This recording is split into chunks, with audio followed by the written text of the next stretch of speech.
Balloon ઉડાડવા માટે જાહેરાત કરવામાં આવી હતી 8/9/2010 રોજ. આજે એને 15 વર્ષ પૂરા થયા છે. તો ત્યારે આપણા માનનીય ભૂતપૂર્વ મુખ્યપ્રધાન નરેન્દ્ર મોદીએ એવું કહ્યું હતું કે જનતાની પાયે પાયનો હિસાબ દરેક ક્ષેત્રમાં વિકાસની ઊંચી ઉડાન ભરીને ગુજરાત સરકારે આપ્યો છે અને ઊંચાઈની સફળતા મેળવી રહ્યું છે.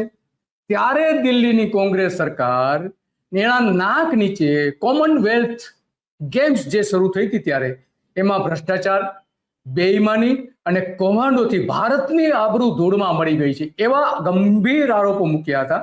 આ જ્યારે બલૂન ઉડાડ્યું અમદાવાદ કાંકરિયામાં, ત્યારે એમણે જે આરોપ તો મૂક્યા હતા, આ બલૂન જોઈ શકીએ છીએ કયા પ્રકારનું બલૂન હતું એ.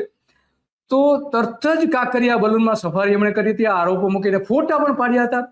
કઈ રીતે ફોટા પાડતા હોય છે એ પણ આપણે જોઈશું.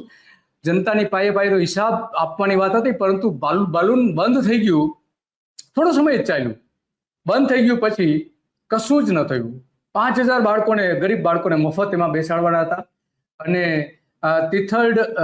તિથર્ડ હેલિયમ બલૂનનું લોકાર્પણ કર્યું ત્યારે એમણે આ જાહેરાત કરી હતી. ત્યાર પછી તો વડોદરા, સુરત, બીજા ઘણા ગુજરાતના શહેરોમાં આ જ પ્રકારના બલૂન ઉગાડવામાં આવ્યા હતા.